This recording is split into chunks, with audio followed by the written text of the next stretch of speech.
ಭಗವದ್ಗೀತಾ ಕಿಂಚಿದದೀತ ಗಂಗಾ ಜಲಲವ ಕಣಿಕಾಪೀತ.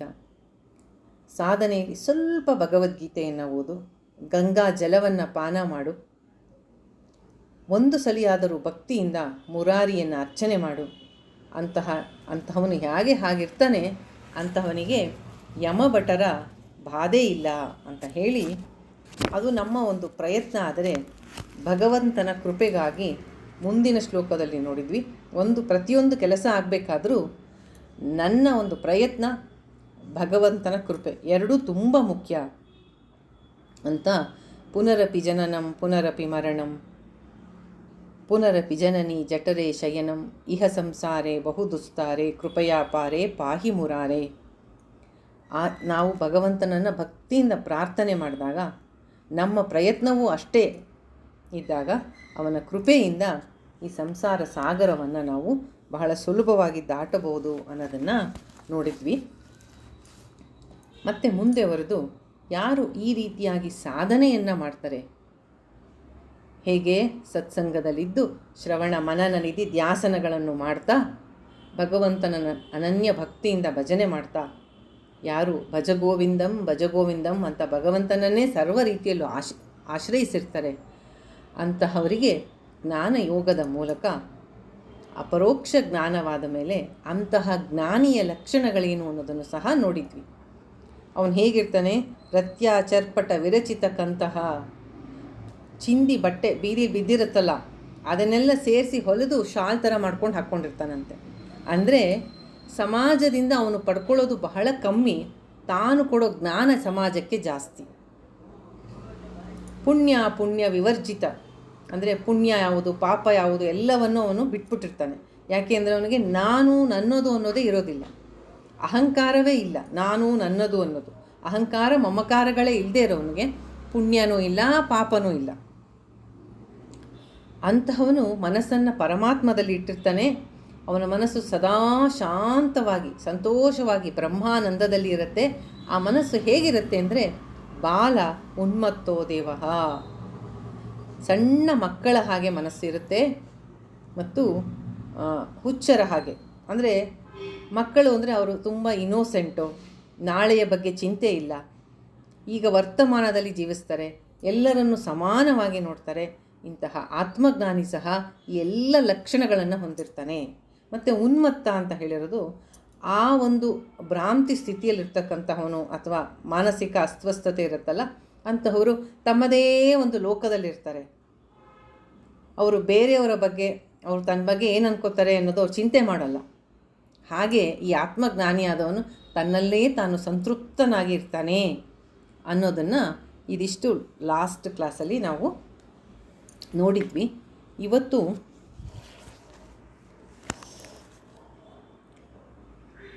23ನೇ ಶ್ಲೋಕವನ್ನು ನೋಡೋಣ.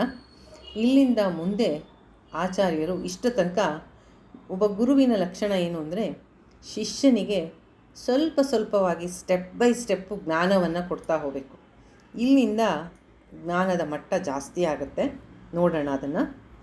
ಕಸ್ತ್ವಂ ಕೋಹಂ ಕುತ ಆಯಾತಃ ಕಾಮೇ ಜನನೀ ಕೋ ಮೇ ತಾತಃ ಇತಿ ಪರಿಭಾವಯ ಸರ್ವಮಸಾರಂ ವಿಶ್ವಂ ತ್ಯಕ್ತ್ವಾ ಸ್ವಪ್ನ ವಿಚಾರಂ ಭಜ ಗೋವಿಂದಂ ಗೋವಿಂದಂ ಭಜ ಮೂಢಮತೆ. ಆಚಾರ್ಯರು ಇಲ್ಲಿ ಹೇಳ್ತಾರೆ, ಕಸ್ತ್ವಂ ಕೋಹಂ, ನೀನು ಯಾರು, ನಾನು ಯಾರು, ಕುತ ಆಯಾತಃ, ಎಲ್ಲಿಂದ ಬಂದೆ, ಕಾಮೇ ಜನನಿ ಕೋಮೇ ತಾತಃ, ನಿನ್ನ ತಾಯಿ ಯಾರು, ನಿನ್ನ ತಂದೆ ಯಾರು. ಈ ರೀತಿಯಾದಂತಹ ಪ್ರಶ್ನೆಗಳು ಬರುತ್ತೆ. ನಾನು ಯಾರು, ನಾನು ಎಲ್ಲಿಂದ ಬಂದೆ, ಇಲ್ಲಿ ಯಾತಕ್ಕಾಗಿ ಇದ್ದೀನಿ, ನಾನು ಮುಂದೆ ಈ ದೇಹವನ್ನು ಬಿಟ್ಟ ಮೇಲೆ ಎಲ್ಲಿಗೆ ಹೋಗ್ತೀನಿ, ನಾನು ಯಾರು, ನೀನು ಯಾರು, ತಂದೆ ಯಾರು, ತಾಯಿ ಯಾರು, ಈ ಬಂಧನಗಳೆಲ್ಲ ಯಾಕೆ ಹೀಗಿದೆ, ಈ ರೀತಿಯಾದಂತಹ ಬೇಸಿಕ್ ಲೈಫ್ ಪ್ರಶ್ನೆಗಳು ಬರುತ್ತೆ. ಈ ಪ್ರಶ್ನೆಗಳನ್ನ ಸುಮ್ಮನೆ ಒಂಥರ ಮೆಕ್ಯಾನಿಕಲಾಗಿ ಕೇಳೋದಲ್ಲ, ನಾನು ಯಾರು ನೀನು ಯಾರು ಅಂತ ಅರ್ಥ ಅಲ್ಲ. ಅದು ವಿಚಾರವನ್ನು ಮಾಡಬೇಕು, ತುಂಬ ಸೂಕ್ಷ್ಮವಾಗಿ ಗಮನಿಸಿ ಕೇಳುವಂತಹ ಪ್ರಶ್ನೆಗಳು. ಇದು ತುಂಬ ಹೈಯೆಸ್ಟ್ ಲೆವೆಲ್ ನಾಲೆಡ್ಜು. ನಾನು ಯಾರು ರಮಣ ಮಹರ್ಷಿಯ ಸಾಧನೆಯ ಮುಖ್ಯ ಇದು. ನಾನು ಯಾರು, ನೀನು ಯಾರು ಅನ್ನೋದನ್ನು ತಿಳ್ಕೊ, ಮಿಕ್ಕಿದ್ದೆಲ್ಲ ಜಗತ್ತಿನಲ್ಲಿ ನಿನಗೆ ಎಲ್ಲ ಸತ್ಯಗಳ ಅರಿವಾಗತ್ತೆ ಅಂತ. ಇದು ಎಲ್ಲರಿಗೂ ಬರೋಲ್ಲ ಈ ತರಹ ಪ್ರಶ್ನೆಗಳು. ನಾವು ಯಾವತ್ತಾದ್ರು ಪ್ರಶ್ನೆ ಮಾಡ್ಕೊಂಡಿದ್ದೀವ ಈ ಥರ? ನಾನು ಯಾರು, ಎಲ್ಲಿಂದ ಬಂದೆ, ಯಾತಕ್ಕಾಗಿ ಬಂದೆ, ಹೋಗೋದು ಎಲ್ಲಿಗೆ? ಆಚಾರ್ಯರು ಸಣ್ಣ ಹುಡುಗ ಇದ್ದಾಗ, 3 ವರ್ಷದವರಿದ್ದಾಗ ಅವರ ತಂದೆ ಶಿವಗುರುವಿನ ಸಾವಾಗುತ್ತೆ. ಆಗ ಮನೇಲಿ ಎಲ್ಲರೂ ಅಳ್ತಾ ಇರ್ತಾರೆ. ಆಗ ಆಚಾರ್ಯರನ್ನು ಅವರ ಅಜ್ಜಿ ಅಂದರೆ ಅವ್ರ ತಾಯಿ ಎತ್ಕೊಂಡಿರ್ತಾರೆ. 3 ವರ್ಷದ ಮಗು.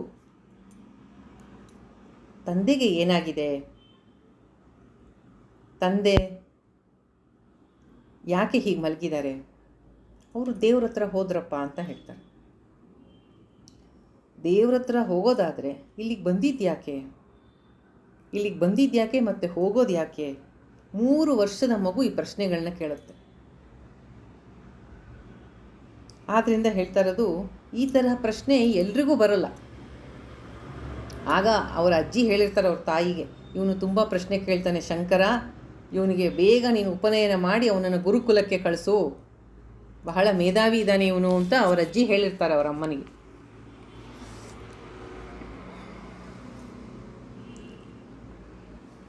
ಈ ರೀತಿ ಪ್ರಶ್ನೆಗಳು ಎಲ್ರಿಗೂ ಬರಲ್ಲ. ಎಷ್ಟೋ ಜನಕ್ಕೆ ಈ ಥರ ಪ್ರಶ್ನೆ ಕೇಳಬೇಕು ಅಂತಲೇ ಅನಿಸಲ್ಲ. ಎಲ್ಲರಲ್ಲೂ ಈ ಥರ ಪ್ರಶ್ನೆ ಇರಲ್ಲ. ಯಾರು ಸತ್ಸಂಗಕ್ಕೆ ಬರ್ತಾರೆ, ಯಾರು ಸತ್ಸಂಗದಲ್ಲಿ ಇರ್ತಾರೆ, ಎಷ್ಟೋ ಜನ ಇದ್ದಾರೆ ಜಗತ್ತಿನಲ್ಲಿ. ಸ್ವಲ್ಪೇ ಜನ ಸತ್ಸಂಗಕ್ಕೆ ಬರೋದು. ಅವರ ಮನಸ್ಸಿನ ಯಾವುದೋ ಆಳದಲ್ಲಿ ಈ ತರಹದ ಪ್ರಶ್ನೆಗಳಿದೆ. ಈ ಜಗತ್ತಿನಲ್ಲಿ ಯಾಕೆ ಇಷ್ಟು ದುಃಖ ಇದೆ? ಎಲ್ಲ ಜೀವಿಗಳು ಯಾಕೆ ಇಷ್ಟೊಂದು ಸಫರಿಂಗ್ ಇದೆ, ಪೇನ್ ಇದೆ ಜಗತ್ತಲ್ಲಿ? ನಾನು ಯಾರು, ಎಲ್ಲಿಂದ ಬಂದೆ? ಈ ಥರ ಪ್ರಶ್ನೆ ಎಲ್ಲರಿಗೂ ಬರೋದಿಲ್ಲ. ಅದಕ್ಕೆ ಕಾರಣ ಏನು? ಕೆಲವರಿಗೆ ಮಾತ್ರ ಈ ಥರ ಅನಿಸುತ್ತೆ, ಕೆಲವ್ರಿಗೆ ಸತ್ಸಂಗಕ್ಕೆ ಹೋಗಬೇಕು ಅನಿಸುತ್ತೆ, ಕೆಲವ್ರಿಗೆ ಅನಿಸಲ್ಲ. ಕೆಲವ್ರಿಗೆ ಈ ತರಹದ ಪ್ರಶ್ನೆಗಳು ಬರುತ್ತೆ, ವೇದಾಂತವನ್ನು ತಿಳ್ಕೋಬೇಕು ಅನಿಸುತ್ತೆ. ಇದಕ್ಕೆ ಕಾರಣ ಏನು? ಜಗತ್ತಿನಲ್ಲಿ ತುಂಬ ರೀತಿಯ ವೆರೈಟಿ ಜನಗಳಿದ್ದಾರೆ. ಒಬ್ಬೊಬ್ಬರಿಗೆ ಒಂದೊಂದು ವಿಷಯದಲ್ಲಿ ಆಸಕ್ತಿ.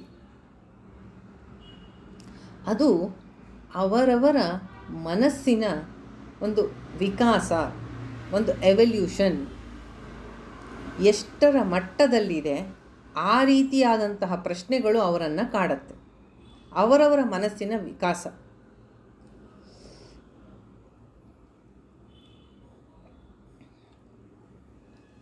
ಸ್ಟೇಜ್ ಬೈ ಸ್ಟೇಜು ಮನಸ್ಸಿನ ಒಂದು ಎವಲ್ಯೂಷನ್ನು ಅಥವಾ ಒಂದು ವಿಕಾಸ ಆಗೋದನ್ನು ನಾವು ಅರ್ಥ ಮಾಡ್ಕೋಬೇಕು ಅಂತಂದರೆ,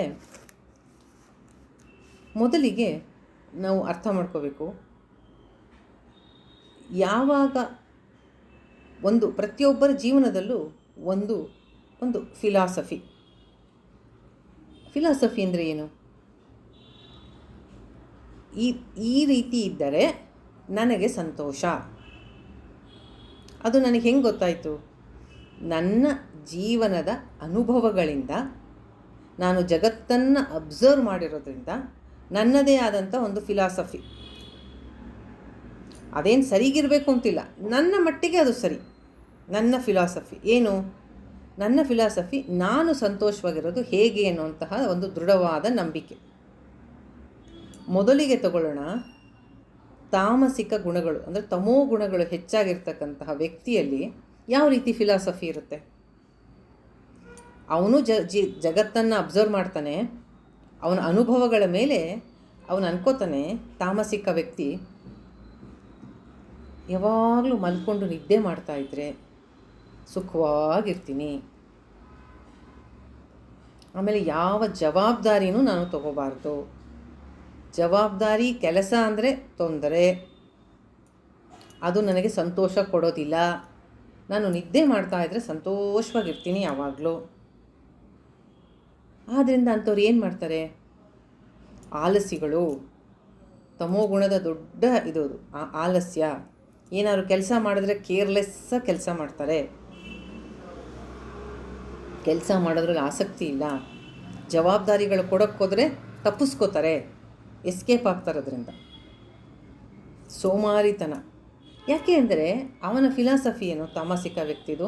ಅವನು ಜಗತ್ತನ್ನು ನೋಡಿದ್ದಾನೆ, ತನ್ನ ಅನುಭವಗಳ ಮೂಲಕ ಅವನು ತಿಳ್ಕೊಂಡಿದ್ದಾನೆ.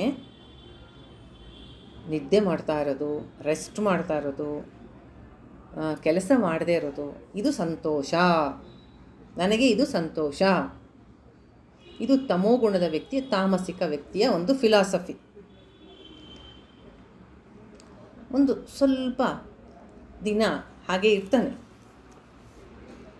ಆಮೇಲೆ ಅವನು ಸ್ವಲ್ಪ ಜಗತ್ತನ್ನು ಇನ್ನೂ ಚೆನ್ನಾಗಿ ಸಿಸ್ಟಮ್ಯಾಟಿಕ್ಕಾಗಿ ಅಬ್ಸರ್ವ್ ಮಾಡ್ತಾನೆ. ಸ್ವಲ್ಪ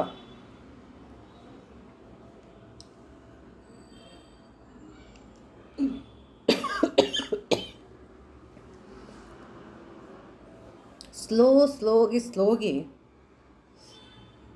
ಅವನಲ್ಲಿ ಒಂದು ರೀತಿಯಾದಂತಹ ಎವಲ್ಯೂಷನ್ ಶುರುವಾಗುತ್ತೆ. ಅವನೇನು ಮಾಡ್ತಾನೆ,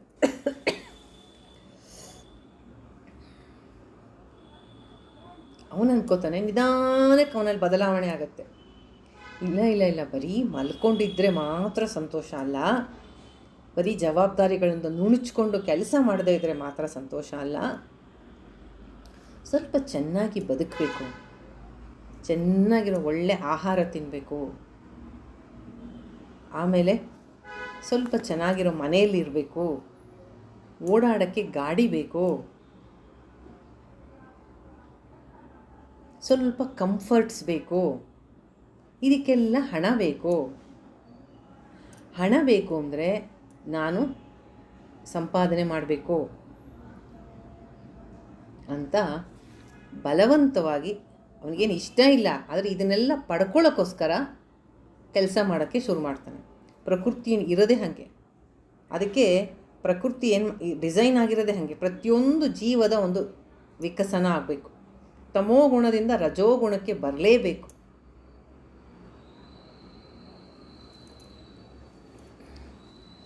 ಅವನ ಫಿಲಾಸಫಿ ಸ್ವಲ್ಪ ಆಲ್ಟರ್ ಆಯ್ತೀಗ.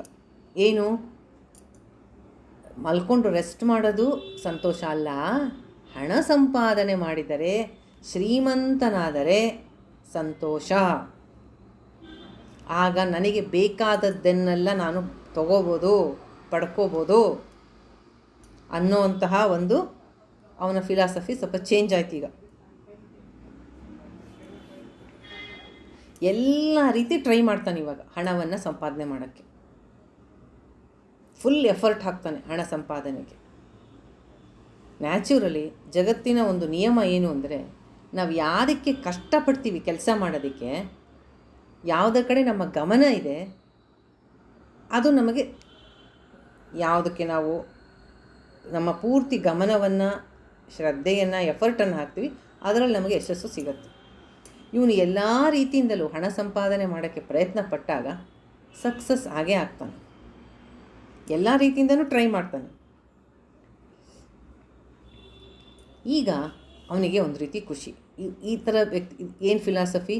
Money is happiness. ದುಡ್ಡು ಇದ್ದರೆ ನಾನು ಸಂತೋಷವಾಗಿರ್ತೀನಿ. ಇಂತಹ ವ್ಯಕ್ತಿಗಳನ್ನ ರಾಜಸಿಕ ಸ್ವಭಾವ, ರಜೋಗುಣದವರು.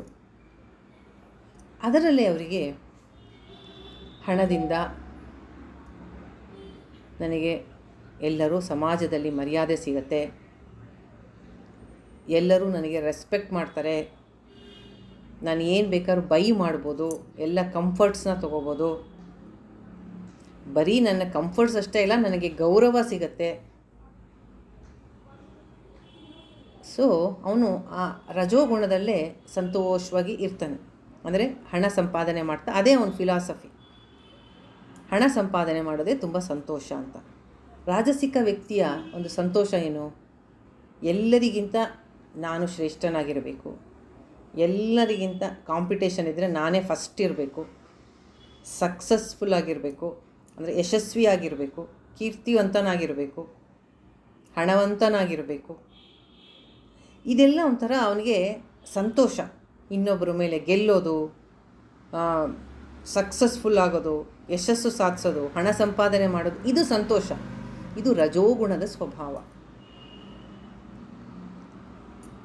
ಮಾಡ್ತಾನೆ, ಎಲ್ಲ ಸಂಪಾದನೆ ಮಾಡ್ತಾನೆ, ದೇವರ ದಯೆಯಿಂದ ಅವನು ಸಕ್ಸಸ್ಸು ಆಗ್ತಾನೆ ಅಂತ ಇಟ್ಕೊಳ್ಳೋಣ. ಆದರೆ ಎಲ್ಲೋ ಮನಸ್ಸಿನ ಒಂದು ಆಳದಲ್ಲಿ ಏನೋ ಒಂದು ಇನ್ಕಂಪ್ಲೀಟ್ನೆಸ್ಸು, ಒಂದು ರೀತಿ ಸಂಪೂರ್ಣ ತೃಪ್ತಿ ಇಲ್ಲ. ರಜೋಗುಣದ ಸ್ವಭಾವ ಏನು ಅಂದರೆ, ನಾನು ಅಂದ್ಕೊಂಡಿದ್ದೆಲ್ಲ ಆಗಿಬಿಡಬೇಕು. ಅದಕ್ಕೆ ಕೃಷ್ಣ ಗೀತೆಯಲ್ಲಿ ಹೇಳೋದು, ಕಾಮ ಏಷ ಕ್ರೋಧ ಏಷ ರಜೋಗುಣ ಸಮುದ್ಭವ. ನಾನು ಅಂದ್ಕೊಂಡಿದ್ದೆ ಆಗಲಿಲ್ಲ ಅಂದರೆ ಕ್ರೋಧ.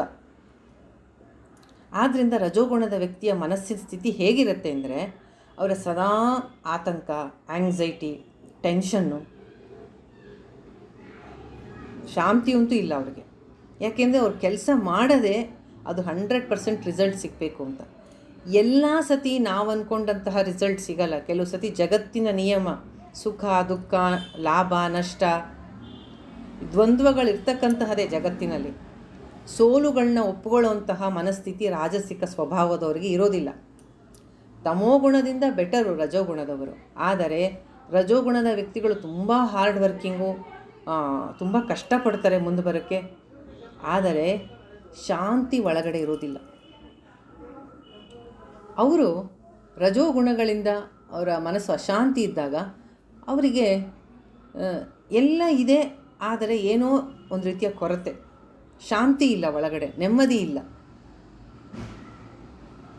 ಯಾರೋ ಹೇಳಿದೆ, ಪ್ರಕೃತಿಯ ನಿಯಮನೇ ಆ ಥರ ಅಂತ. ಒಂದು ಮಟ್ಟದಿಂದ ಇನ್ನೊಂದು ಮಟ್ಟಕ್ಕೆ ನಮ್ಮ ಉದ್ಧಾರ ಆಗಬೇಕು. ಹಾಗೆ ಜಗತ್ತಿನನ್ನು ಭಗವಂತ ಸೃಷ್ಟಿ ಮಾಡಿರೋದು.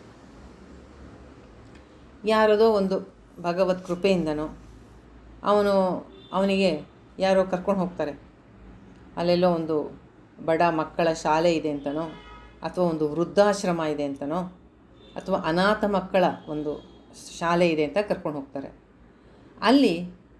ಅವನು ಅಲ್ಲಿ ಮಕ್ಕಳನ್ನು ಅಥವಾ ವೃದ್ಧರನ್ನು ನೋಡಿ, ಓ ಇವ್ರಿಗೆಲ್ಲ ಎಷ್ಟು ಕಷ್ಟ ಇದೆ, ಇವರಿಗಿಂತ ನಾನು ಎಷ್ಟೋ ಉತ್ತಮನಾಗಿದ್ದೀನಿ. ಆ ಜೊತೆಗೆ ಬಂದ ಯಾರೋ ಫ್ರೆಂಡೋ ಯಾರೋ, ಇವನ ಸೌಭಾಗ್ಯ ಚೆನ್ನಾಗಿತ್ತು ಅಂದರೆ ಅವರೇನೋ ಒಂದು ಚೂರು ದಾನ ಕೊಡ್ತಾರಲ್ಲಿ. ಇವನಿಗೂ ಹೇಳ್ತಾರೆ, ನೀನು ಕೊಡಪ್ಪ ಸ್ವಲ್ಪ ದಾನ ಅಂತ. ಇವನು ಇವತ್ತವರೆಗೂ ಅದೆಲ್ಲ ಮಾಡೇ ಇಲ್ಲ. ಬರೀ ಸ್ವಾರ್ಥ, ನಾನು ನಂದು, ನಾನು ನಂದು, ನನ್ನ ಯಶಸ್ಸು, ನನ್ನ ಕೀರ್ತಿ, ನಾನು ನಾನು ನಾನು ನಾನು ಸೆಲ್ಫ್ ಸೆಂಟರ್ಡ್ ಲೈಫು. ಆ ಥರ ಬದುಕಬೇಡಿ ಅಂತ ಹೇಳ್ತಾರೆ. ಸೆಲ್ಫ್ ಸೆಂಟರ್ಡ್ ಲೈಫ್ ಆದರೆ ಏನಾಗುತ್ತೆ ಅಂದರೆ, ಇವಾಗ ಈ ಕೊನೆ ಏಜ್ ಆಗ್ತಾ ಮೊದಲೆಲ್ಲ ಹೆಂಗಿದ್ದಾಗೆಲ್ಲ ನಡೆದು ಹೋಗುತ್ತೆ. ಏಜ್ ಆಗ್ತಾ ಈಗ ಏನೇನೋ ಮಾನಸಿಕ ಕಾಯಿಲೆಗಳು ಬರ್ತಾಯಿದೆ ಎಲ್ರಿಗೂ. ಮರುವಿನ ಕಾಯಿಲೆ ಅದೆಲ್ಲ ಬರೋದೇ ಅತಿಯಾದಂತಹ ಸ್ವಾರ್ಥದಿಂದ, ದೇಶದ ಬಗ್ಗೆ ಸಮಾಜದ ಬಗ್ಗೆ ಗಮನ ಇಲ್ಲದೆ ಇರೋದೇ ಕಾರಣ ಇದೆಲ್ಲ. ನಾನು ಯಾವಾಗಲೂ winning is happiness, success is happiness, ಇದು ಅವನ ಫಿಲಾಸಫಿ ಆಗಿತ್ತು. ಈಗ ಸೆಲ್ಫ್ಲೆಸ್ ಆಗಿ ಯಾರಿಗೋ ಕೊಡಬೇಕು, ಆ ಮಕ್ಕಳಿಗೋ ಆ ವೃದ್ಧಾಶ್ರಮಕ್ಕೋ ಕೊಡ್ತಾನೆ. ಮನೆಗೆ ಬಂದರೆ ಅವತ್ತು ಎಲ್ಲೂ ಇಲ್ಲದೆ ಇರೋಂತಹ, ಅವನು ಎಂದೂ ಹಿಂದೆ ಅನುಭವಿಸದೇ ಇರೋಂತಹ ಸುಖ, ಶಾಂತಿ, ನೆಮ್ಮದಿಯನ್ನು ಅನುಭವಿಸ್ತಾನೆ. ನಾನು ಗೆಲ್ಲೋದೇ ಸಂತೋಷ ಅಂದ್ಕೊಂಡಿದ್ದೆ, ಯಶಸ್ವಿಯಾಗೋದೇ ಸಂತೋಷ ಅಂದ್ಕೊಂಡಿದ್ದೆ. ಆದರೆ ಕೊಡೋದ್ರಲ್ಲಿ ಸಂತೋಷ ಇದೆ ಅನ್ನೋದು, ಸೇವೆ ಮಾಡೋದ್ರಲ್ಲಿ ಸಂತೋಷ ಇದೆ ಅಂತ ಇವತ್ತು ಗೊತ್ತಾಯಿತು. ಒಂದು ಗುಣ ಏನು ಸಂತೋಷ, ಇದು ನನಗಿದರಿಂದ ಸಂತೋಷ ಆಗುತ್ತಾ, ಅದನ್ನು ರಿಪೀಟೆಡ್ಡಾಗಿ ಮಾಡ್ತೀವಿ ನಾವು. ಹೆಚ್ಚು ಹೆಚ್ಚು ದಾನ ಧರ್ಮ ಸೇವೆಗಳನ್ನ ಮಾಡೋಕ್ಕೆ ಶುರು ಮಾಡ್ತಾನೆ. ಹೆಚ್ಚು ಅಂಥದ್ದನ್ನು ಮಾಡ್ತಾ ಏನಾಗುತ್ತೆ, ಇಲ್ಲಿ ಒಂದು ಮುಖ್ಯವಾದ ಪಾಯಿಂಟ್. ಇದು ಎಲ್ಲ ಒಂದೇ ಜನ್ಮದಲ್ಲಿ ಆಗಲ್ಲ. ನಾವು ಇವತ್ತು 1 hour ಕ್ಲಾಸಲ್ಲಿ ತಿಳ್ಕೊಬೋದು. ಅದಕ್ಕೆ ಇದು ಪ್ರಕೃತಿಯಲ್ಲಿ ಒಂದು ಸಮಯ ಇದಿದೆ. ಎಷ್ಟೋ ಜನ್ಮಗಳು ಕಳೆದು ಹೋಗ್ಬೋದು ತಮೋಗುಣದಿಂದ ರಜೋಗುಣಕ್ಕೆ ಬರೋಕ್ಕೆ, ರಜೋಗುಣದಿಂದ ಸತ್ವಗುಣಕ್ಕೆ ಬರೋಕ್ಕೆ ಎಷ್ಟೋ ಜನ್ಮಗಳು ಕಳೆದು ಹೋಗ್ಬಿಡ್ಬೋದು. ಹೇಳೋಕ್ಕಾಗಲ್ಲ ಹೀಗೀಗೆ ಇಷ್ಟಿಷ್ಟು ಅಂತ.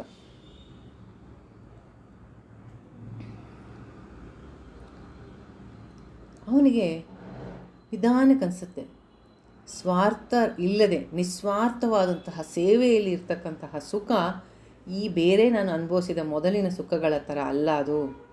ಅದು ತುಂಬ ಬಲಗಿಂದ ನನಗೆ ನೆಮ್ಮದಿ ಶಾಂತಿಯನ್ನು ಕೊಡುತ್ತೆ. ಅದನ್ನು ಸಾತ್ವಿಕ ಸುಖ ಅಂತಾರೆ. ಸಾತ್ವಿಕ ಜೀವನಕ್ಕೆ ಬರ್ತಾ ಇದ್ದಾನೆ. ಸೇವೆ ಮಾಡೋದ್ರಲ್ಲಿ ಆನಂದ, ದಾನ ಕೊಡೋದ್ರಲ್ಲಿ ಆನಂದ, ನಾನು ನನ್ನದು ಅನ್ನೋದನ್ನು ಮರೆತು ಇನ್ನೊಬ್ರಿಗಾಗಿ ಮಾಡೋದ್ರಲ್ಲಿ ಆನಂದವನ್ನು ಕಂಡ್ಕೊಳ್ಳೋಕ್ಕೆ ಶುರು ಮಾಡ್ತಾನೆ. ಈ ರೀತಿ ಮಾಡ್ತಾ ಮಾಡ್ತಾ ಮಾಡ್ತಾ ಮಾಡ್ತಾ ಮನಸ್ಸು ಶುದ್ಧ ಆಗ್ತಾ ಪರಿವರ್ತನೆ ಆಗ್ತಾ ಹೋಗುತ್ತೆ. ಆಗ ತನ್ನ ಸುತ್ತಲಿನ ಜಗತ್ತನ್ನು ನೋಡ್ತಾನೆ. ಯಾಕೆ ಜಗತ್ತಿನಲ್ಲಿ ಇಷ್ಟೊಂದು ಎಲ್ಲ, ಅವನು ಬಡವ ಆಗಿರ್ಬೋದು, ಶ್ರೀಮಂತ ಆಗಿರ್ಬೋದು, ವಿದ್ಯಾವಂತ ಆಗಿರ್ಬೋದು, ಅವಿದ್ಯಾವಂತ ಆಗಿರ್ಬೋದು, ಇಷ್ಟೊಂದು ನೋವು ದುಃಖ ಜಗತ್ತಿನಲ್ಲಿ ಯಾಕಿದೆ? ಎಲ್ಲರೂ ಯಾಕೆ ಇಷ್ಟೊಂದು ಸಫರ್ ಮಾಡ್ತಾ ಇದ್ದಾರೆ? ಇಷ್ಟು ದಿನ ಅವನ ತಲೆಯಲ್ಲೇ ಬಂದಿರಲ್ಲ ಅದು. ಈಗ ಜಗತ್ತನ್ನು ಅಬ್ಸರ್ವ್ ಮಾಡೋಕ್ಕೆ ಶುರು ಮಾಡ್ತಾನೆ.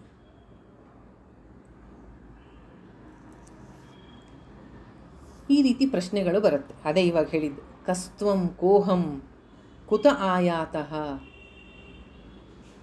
ನಾನು ಯಾರು, ಎಲ್ಲಿಂದ ಬಂದೆ, ಯಾತಕ್ಕಾಗಿ ಬಂದೆ, ಎಲ್ಲಿಗೆ ಹೋಗ್ತೀನಿ, ನನ್ನ ಸುತ್ತ ಕಾಣ್ತಿರೋ ಈ ಜಗತ್ತಿನ ರಹಸ್ಯ ಏನು, ಈಶ್ವರ ಅಂತನೂ ಇದ್ದಾನೆ ಆದರೆ ಈ ಜಗತ್ತಲ್ಲಿ ಯಾಕೆ ಇಷ್ಟೊಂದು ಸಂಕಟ ದುಃಖ ಇದೆ, ಈ ತರಹದ ಪ್ರಶ್ನೆಗಳು ಬರೋಕ್ಕೆ ಶುರುವಾಗುತ್ತೆ.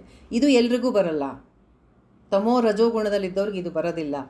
ಅವರ ಮನಸ್ಸು ಬ್ಯುಸಿಯಾಗಿ ಅವ್ರು ಏನನ್ನು ತಮ್ಮ ಜೀವನದಲ್ಲಿ ಅತ್ಯಂತ ಸುಖ ಅಂತ ತಿಳ್ಕೊಂಡಿದ್ದಾರೆ ಅದರಲ್ಲೇ ಮುಳುಗಿರ್ತಾರೆ, ಆ ವ್ಯಾಪಾರಗಳಲ್ಲೇ ಮುಳುಗಿರ್ತಾರೆ. ರಜೋಗುಣದಿಂದ ಸತ್ವಗುಣಕ್ಕೆ ಬರ್ತಾನಲ್ಲ, ಅಂತಹವನ ಮನಸ್ಸಿನಲ್ಲಿ ಈ ತರಹದ ಪ್ರಶ್ನೆಗಳು ಬರುತ್ತೆ.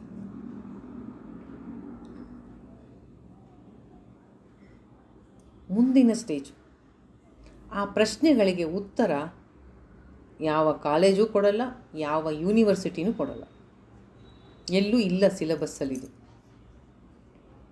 ಇನ್ನು ನಾನು ಎಲ್ಲಿಂದ ಬಂದೆ, ಎಲ್ಲಿಗೆ ಹೋಗ್ತೀನಿ, ಇದು ಯಾರಿಗೂ ಗೊತ್ತಿಲ್ಲ. ಅವನು ಮಾಡಿದಂತಹ ಸೇವೆ, ದಾನ, ನಿಷ್ಕಾಮ ಕರ್ಮ, ಅದರ ಪುಣ್ಯದ ಫಲದಿಂದ ಈ ಪ್ರಶ್ನೆಗಳು ಮನಸ್ಸಿನಲ್ಲಿ ಕಾಡ್ತಾ ಇರೋದರಿಂದ ಭಗವಂತನ ಕೃಪೆಯಿಂದ ಸತ್ಸಂಗಕ್ಕೆ ಯಾರದೋ ಮೂಲಕ ಬರ್ತಾನೆ. ಭಗವದ್ಗೀತೆಯಂತಹ ಭಗವಂತನೇ ನುಡಿದಂತಹ ಗೀತೆಯ ಒಂದು ಸತ್ಸಂಗ ಜ್ಞಾನ ಯಜ್ಞ ನಡೀತಾ ಇದ್ದರೆ ಅಲ್ಲಿ ಕುತ್ಕೋತಾನೆ. ಅವನ ಪ್ರಶ್ನೆಗಳಿಗೆ ಅಲ್ಲಿ ಉತ್ತರ ಸಿಗತ್ತೆ. ಇದೇ ಭಗವತ್ ಕೃಪೆ ನಮ್ಮ ಮೇಲೆ ಆಗೋದು. ಆಗ ಕಂಡುಕೋತಾನೆ, ಓಹೋ, ಜೀವನದ ಮುಖ್ಯವಾದ ಪರಮ ಗುರಿ ನಾನು ಯಾರು ಅನ್ನೋದು ತಿಳಿಯೋದು, ಆತ್ಮ ಸಾಕ್ಷಾತ್ಕಾರ ಅಥವಾ ಭಗವಂತನೇ ನನ್ನ ಪರಮಗತಿ, ಅವನ ಸ್ಮರಣೆ ಸೇವೆ ಮಾಡೋದೇ ನನ್ನ ಜೀವನದ ಮುಖ್ಯ ಉದ್ದೇಶ. ನಾನು ಮಾಡ್ತಕ್ಕಂತಹ ಪ್ರತಿಯೊಂದು ಕರ್ಮದ ಫಲಾಫಲಗಳ ಚಿಂತೆ ನನಗೆ ಬೇಡ.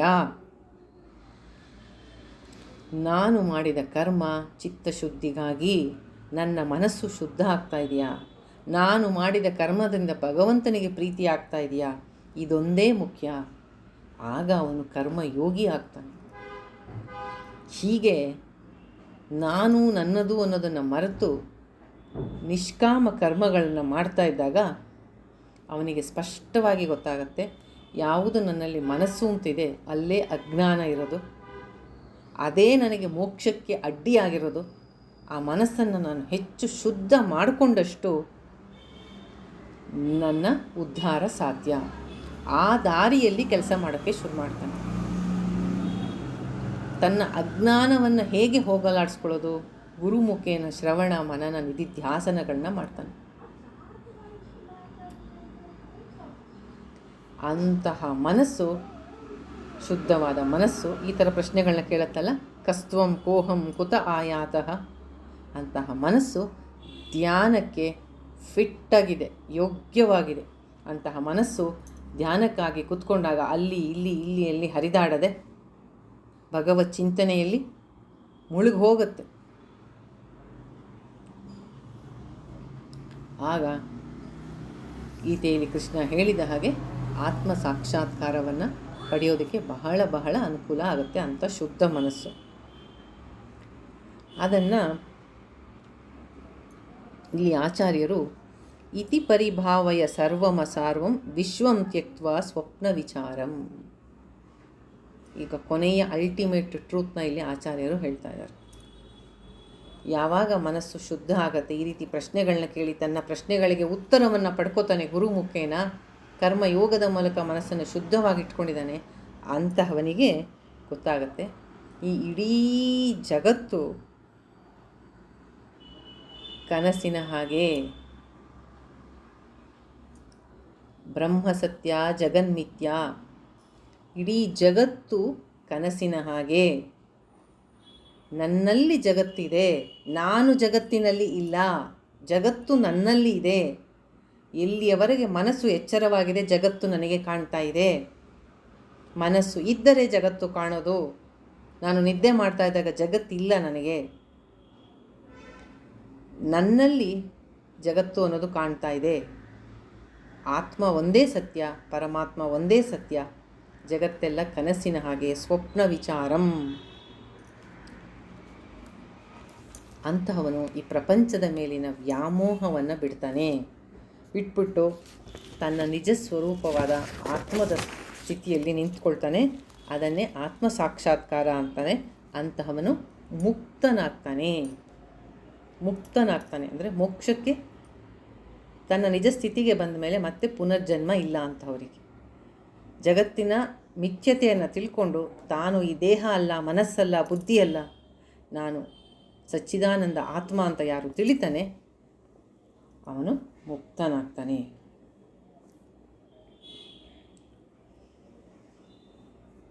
ಈ ರೀತಿಯಾಗಿ ಆಚಾರ್ಯರು ಈ ಶ್ಲೋಕದ ಮೂಲಕ ಜಗತ್ತಿನ ಮಿಥ್ಯತೆಯನ್ನು ತಿಳಿಸ್ತಾರೆ. ವಿಚಾರ ಮಾಡಪ್ಪ, ನೀನು ಯಾರು, ಎಲ್ಲಿಂದ ಬಂದೆ, ಈ ಜಗತ್ತಿನ ಸಾರ ಏನು, ಎಲ್ಲವೂ ಕನಸಿನಲ್ಲಿ ಕಂಡ ಹಾಗೆ ಅಷ್ಟೇ. ಕನಸಿಂದ ಎಚ್ಚೆತ್ಕೊಂಡ್ಮೇಲೆ ಕನಸ ಅಂತೀವಿ. ಹಾಗೆ ಅಜ್ಞಾನದಿಂದ ಎಚ್ಚೆತ್ಕೊಂಡ್ಮೇಲೆ, ಜ್ಞಾನಕ್ಕೆ ಹೋದ ಮೇಲೆ, ನಾನು ಯಾರು ಅಂತ ನನ್ನ ನಿಜ ಸ್ಥಿತಿಯಲ್ಲಿ ಗೊತ್ತಾದ ಮೇಲೆ ಈ ಜಗತ್ತು ಅನ್ನೋದು ನನಗೆ ಕನಸಿನ ಹಾಗೆ.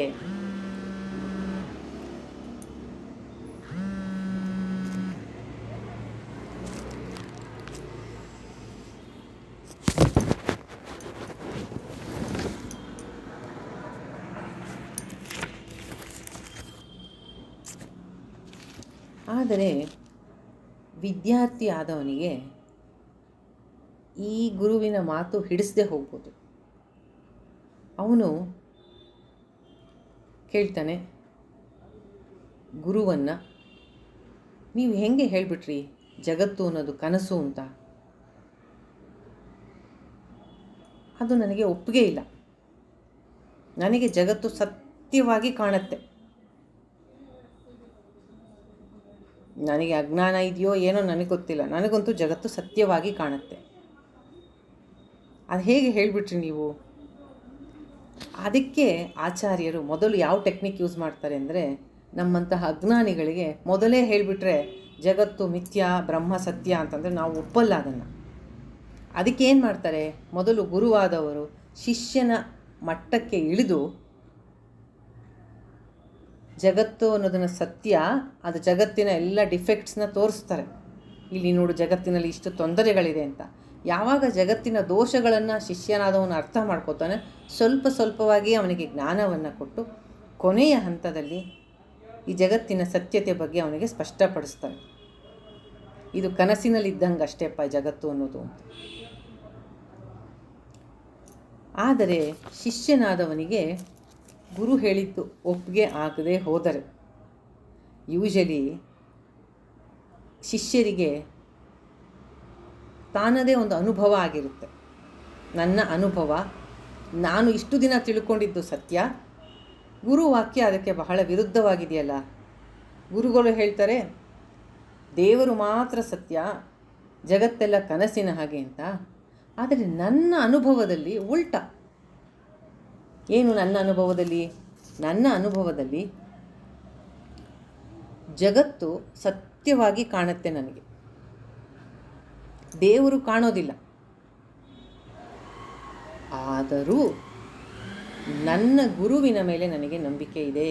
ಅವರು ಎಂದೂ ನನ್ನನ್ನು ಮೋಸ ಮಾಡೋಲ್ಲ, ನನಗೆ ದಾರಿ ತಪ್ಪಿಸಲ್ಲ, ನನಗೆ ಸರಿಯಾದ ರೀತಿಯಲ್ಲಿ ನನ್ನ ಗುರು ಕಳ್ಕೊಂಡು ಹೋಗ್ತಾರೆ. ನನ್ನ ಅನುಭವದಲ್ಲಿ ಇವತ್ತು ಅದು ಬರದೇ ಇರ್ಬೋದು, ಅವರು ನನಗೆ ಸರಿಯಾದ ರೀತಿಯಲ್ಲಿ ವೇದ ವಾಕ್ಯಗಳನ್ನೇ ಹೇಳ್ತಾರೆ, ಸತ್ಯವನ್ನೇ ನುಡಿತಾರೆ ಅಂತ ಗುರುವಿನಲ್ಲಿ ಶ್ರದ್ಧೆ ಇರತಕ್ಕಂತಹ ಶಿಷ್ಯರಿಗೆ ಯಾವ ತೊಂದರೆನೂ ಇಲ್ಲ. ಆದರೆ ಎಲ್ಲ ಶಿಷ್ಯರು ಹಾಗಿರಲ್ಲ.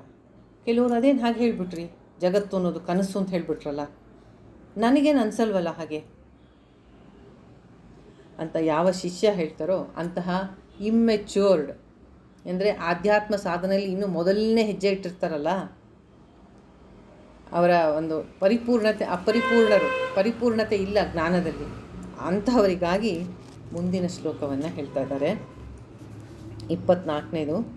ತ್ವಯಿ ಮಯಿ ಚಾನ್ಯತ್ರೈಕೋ ವಿಷ್ಣು ವ್ಯರ್ಥಂ ಕುಪ್ಯಸಿ ಮಯ್ಯ ಸಹಿಷ್ಣು ಸರ್ವಸ್ಮಿನ್ನಪಿ ಪಶ್ಯತ್ ಆತ್ಮನಂ ಸರ್ವತ್ರೋ ಸೃಜಭೇದ ಜ್ಞಾನಂ ಭಜ ಗೋವಿಂದಂ ಗೋವಿಂದಂ ಭಜ ಮೂಢಮತೆ.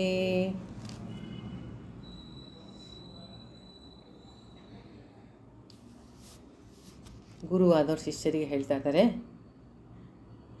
ವ್ಯರ್ಥ ಕುಪ್ಯಸಿ, ಕೋಪ ಮಾಡ್ಕೋಬೇಡಪ್ಪ ನನ್ನ ಮೇಲೆ, ನನ್ನ ಮಾತು ಸತ್ಯ, ನನ್ನ ಮಾತಿನಲ್ಲಿ ನೀನು ದೋಷವನ್ನು ಹುಡುಕಬೇಡ, ನನ್ನ ಮಾತಿನಿಂದ ನೀನು ಕೋಪಗೊಳ್ಬೇಡ, ಸ್ವಲ್ಪ ಸಹನೆ ಇಟ್ಟು ನನ್ನ ಮಾತನ್ನು ಕೇಳ್ಕೊ. ಈ ಭೇದ ಬುದ್ಧಿ ಇದೆಯಲ್ಲ ನಿನ್ನಲ್ಲಿ, ಅದರಿಂದ ನಿನಗೆ ಈ ರೀತಿ ಕೋಪ ಬರ್ತಾ ಇದೆ, ನಿನಗೆ ನನ್ನ ಮಾತು ಅರ್ಥ ಆಗ್ತಾ ಇಲ್ಲ.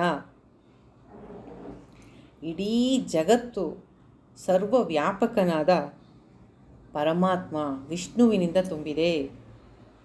ಅವನು ನನ್ನಲ್ಲೂ ಇದ್ದಾನೆ, ನಿನ್ನಲ್ಲೂ ಇದ್ದಾನೆ.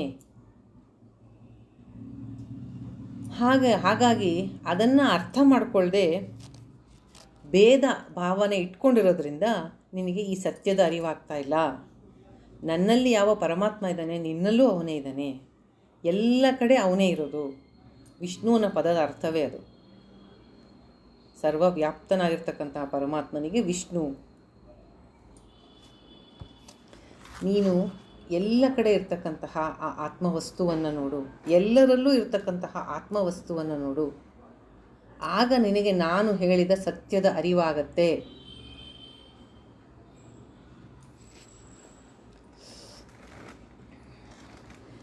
ಅದು ಬೇರೆ, ಇದು ಬೇರೆ, ಅವರು ಬೇರೆ, ನಾನು ಬೇರೆ, ನೀನು ಬೇರೆ ಅಂತ ನಾವು ತಿಳಿಯೋ ಭೇದ ಬುದ್ಧಿಯಿಂದಲೇ ಎಲ್ಲ ಆಗೋದು. ತ್ವಯಿ ಮಯಿ ಚಾನ್ಯತ್ರೈಕೋ ವಿಷ್ಣು, ನಿನ್ನಲ್ಲೂ ತ್ವಯಿ ಮಯಿ, ನಿನ್ನಲ್ಲೂ ನನ್ನಲ್ಲೂ ಎಲ್ಲ ಕಡೆಯೂ ಇರ್ತಕ್ಕಂತಹವನು ವಿಷ್ಣು ಒಬ್ಬನೇ. ಹಾಗಿದ್ದಾಗ ನೀನು ಭೇದ ಬುದ್ಧಿಯಿಂದ, ಅಂದರೆ ನಾನು ಬೇರೆ, ಜಗತ್ತು ಬೇರೆ, ಎಲ್ಲ ಜೀವರಾಶಿಗಳು ಬೇರೆ, ಹಾಗಿದ್ದಾಗ ನಂಗೆ ಜಗತ್ತು ಕನಸಿನ ಹಾಗೆ ಕಾಣಲ್ಲ. ಕನಸು ಅಂದರೆ ಏನು? ಕನಸಿನಲ್ಲಿ ಏನಾಗುತ್ತೆ?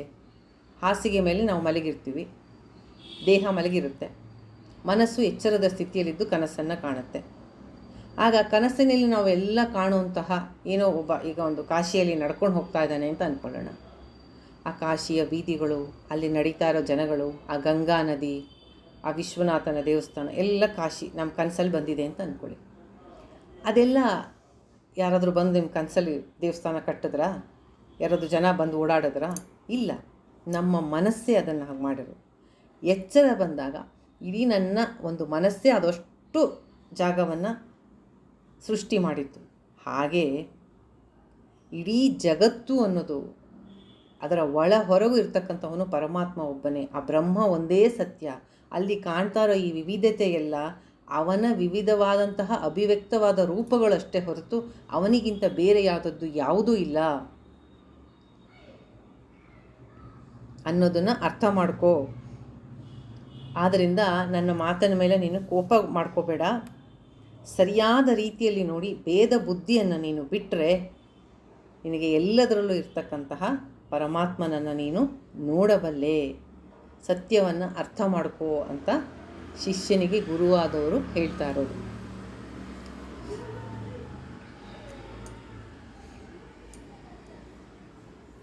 ನಾನು ಹೇಳಿದ ಈ ಜ್ಞಾನವನ್ನು ಸತ್ಯ ಅಂತ ತಗೊಂಡು ಆ ರೀತಿಯಾಗಿ ನೀನು ಆತ್ಮವಿಚಾರ ಮಾಡಿದ್ರೆ ನಿನ್ನ ಉದ್ಧಾರ ಆಗುತ್ತೆ. ಕೃಷ್ಣನು ಗೀತೆಯಲ್ಲಿ ಹಾಗೆ ಅರ್ಜುನನಿಗೆ ಎಲ್ಲ ಹೇಳಿಬಿಟ್ಟು ಕೊನೆಗೆ ಯಥೇಚ್ಛಸಿ ತಥಾಕುರು, ನಿನಗೇನು ಇಷ್ಟನೋ ಹಾಗೆ ಮಾಡು, ಇಲ್ಲೂ ಹಾಗೆ ಹೇಳ್ತಾರೆ ಆಚಾರ್ಯರು, ನಿನಗೆ ನಾನು ಹೇಳಿದ್ದೆಲ್ಲ ಸತ್ಯ ಅನಿಸಿದ್ರೆ ಅದನ್ನು ಫಾಲೋ ಮಾಡು, ಉದ್ಧಾರ ಆಗ್ತೀಯ. ಇಲ್ಲ ಇವ್ರು ಹೇಳೋದು ನಾನು ಒಪ್ಪಲ್ಲ ಅಂತ ಅಂದರೆ ಅದು ನಿನ್ನ ಕರ್ಮ ಅಂತ ಹೇಳ್ತಾರೆ. ಅಂದರೆ ಯಾರಿಗೂ ಬಲವಂತ ಮಾಡಲ್ಲ, ಇದು ಸತ್ಯ ಅಂತ ಹೇಳ್ತಾರೆ. ಶಿಷ್ಯನಾದವನಿಗೆ ಗುರುವಿನ ಮೇಲೆ ಎಷ್ಟು ನಂಬಿಕೆ ಇದೆ, ಆ ನಂಬಿಕೆಯ ಆಧಾರದ ಮೇಲೆ ಗುರುವಿನ ಉಪದೇಶವನ್ನು ಪಾಲನೆ ಮಾಡಿದ ಅವನು ಉದ್ಧಾರ ಆಗ್ತಾನೆ.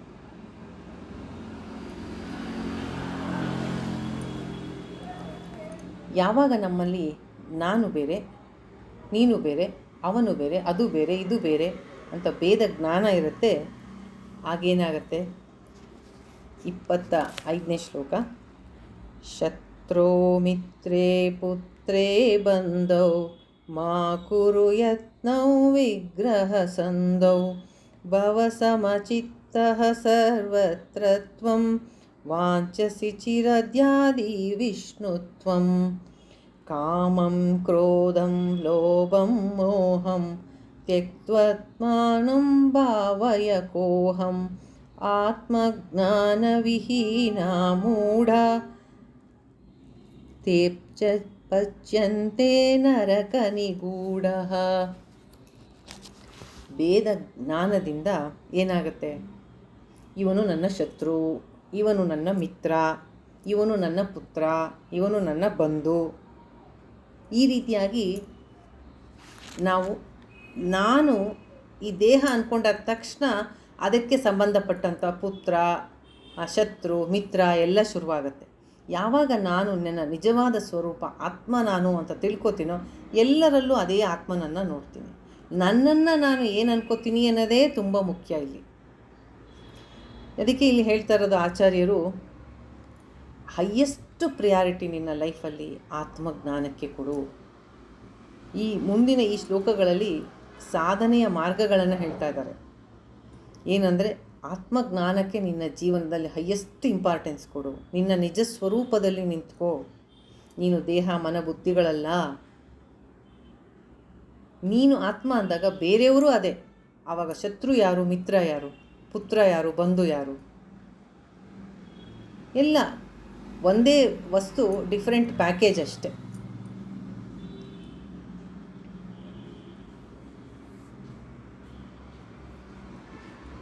ಎಲ್ಲವೂ ಬ್ರಹ್ಮವೇ ಆಗಿದೆ.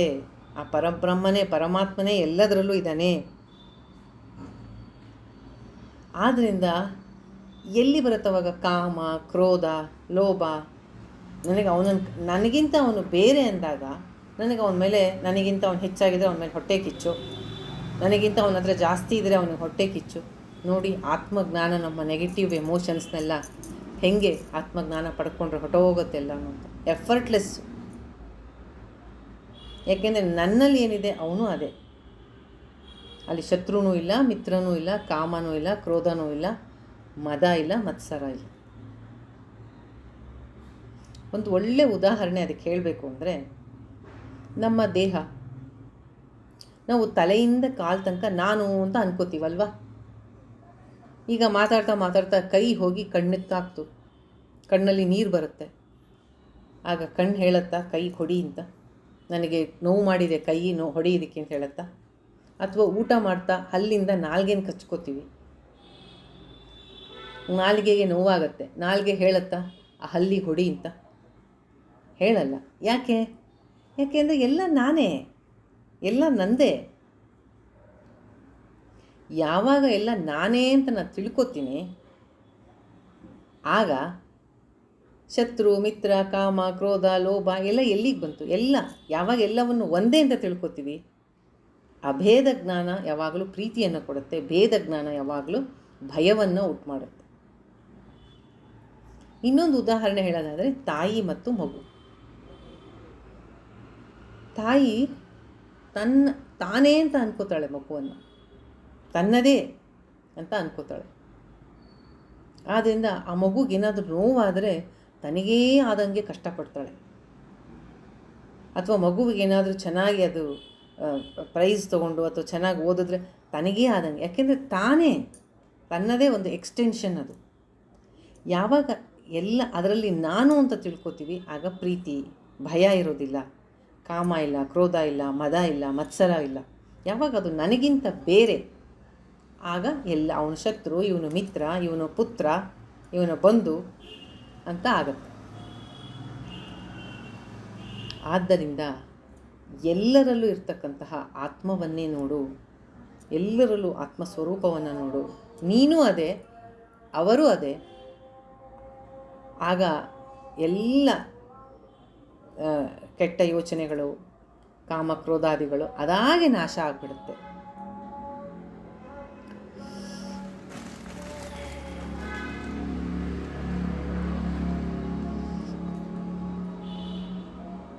ಇಲ್ಲಿ ಆಚಾರ್ಯರು ಡೆಫಿನಿಷನ್ ಆಫ್ ಮೂಢ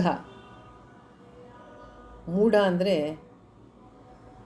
ಒಂದು ಲೌಕಿಕ ಜಗತ್ತಿನಲ್ಲಿ ಏನು ವಿದ್ಯಾ ಬುದ್ಧಿ ಕಲಿದೇ ಇರೋನು, ಅವನಿಗೆ ಅಷ್ಟು ತಿಳುವಳಿಕೆ ಇಲ್ಲದರೋನ್ನ ಮೂಢ, ಪೆದ್ದ ಅಂತ ಅಂತೀವಿ.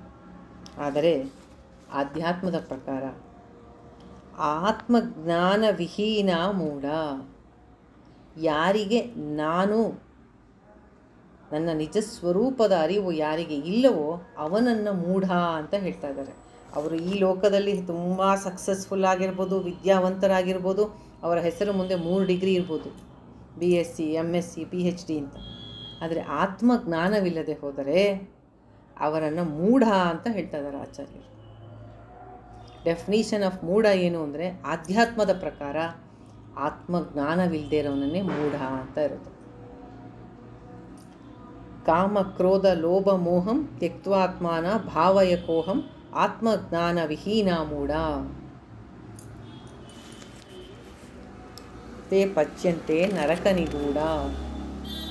ಎಷ್ಟಾರೂ ನೀನು ಏನಾದರೂ ರೀತಿಯಿಂದ ಏನಾದರೂ ವಿದ್ಯೆ ಸಂಪಾದನೆ ಮಾಡು, ಏನಾದರೂ ಮಾಡು, ಆತ್ಮಜ್ಞಾನದ ಇಲ್ಲದೆ ಮೂಢನಾಗಿ ನಾನು ಈ ದೇಹ ಅನ್ನೋ ಅಭಿಮಾನದಿಂದ ಯಾರಿರ್ತಾರೋ ಅವರು ಜನ್ಮಗಳನ್ನ ಪಡ್ಕೊಂಡು ಕಷ್ಟವನ್ನೇ ಪಡ್ತಾ ಇರ್ತಾರೆ. ಆದ್ದರಿಂದ ನೀನು ಆತ್ಮಜ್ಞಾನಕ್ಕಾಗಿ ಪ್ರಯತ್ನ ಪಡು, ನಿನ್ನ ನಿಜ ಸ್ವರೂಪವನ್ನು ತಿಳ್ಕೊಳ್ಳೋದಕ್ಕೆ ಪ್ರಯತ್ನ ಪಡು. ಅದನ್ನು ವಿಚಾರ ಮಾಡಿ ನೀನು ತಿಳ್ಕೊಂಡೆ ಆದರೆ ಸಂಸಾರ ಅನ್ನುವಂತಹ ಸಾಗರವನ್ನು ಬಹಳ ಸುಲಭವಾಗಿ ನೀನು ದಾಟ್ತೀಯ. ಇಲ್ಲದೆ ಹೋದರೆ ನರಕವಾಸ.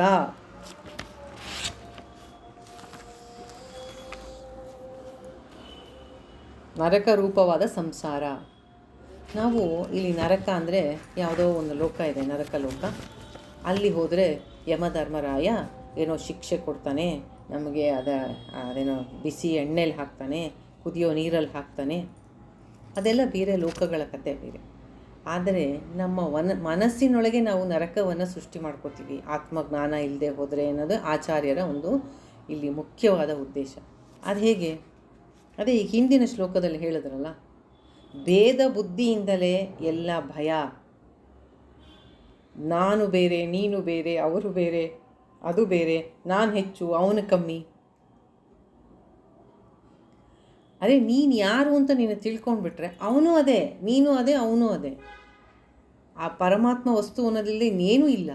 ಅದು ತಿಳ್ಕೊಂಡ ಮೇಲೆ ಕಾಮ ಎಲ್ಲಿ, ಕ್ರೋಧ ಎಲ್ಲಿ, ಮದ ಎಲ್ಲಿ, ಮಾತ್ಸರ್ಯ ಎಲ್ಲಿ, ಅದೆಲ್ಲ ಮುಕ್ತರಾದಂಥ ಹೊರೆ ನರಕದಿಂದ ಮುಕ್ತರಾದಂಗಲ್ವ. ನಮ್ಮ ಮನಸ್ಸಿನಲ್ಲೇ ಇರುವಂತಹ ಭಾವನೆಗಳನ್ನು ಇಲ್ಲಿ ನರಕ ನಿಗೂಢ ಅಂತ ಆಚಾರ್ಯರು ಇಲ್ಲಿ ಹೇಳ್ತಾರೆ.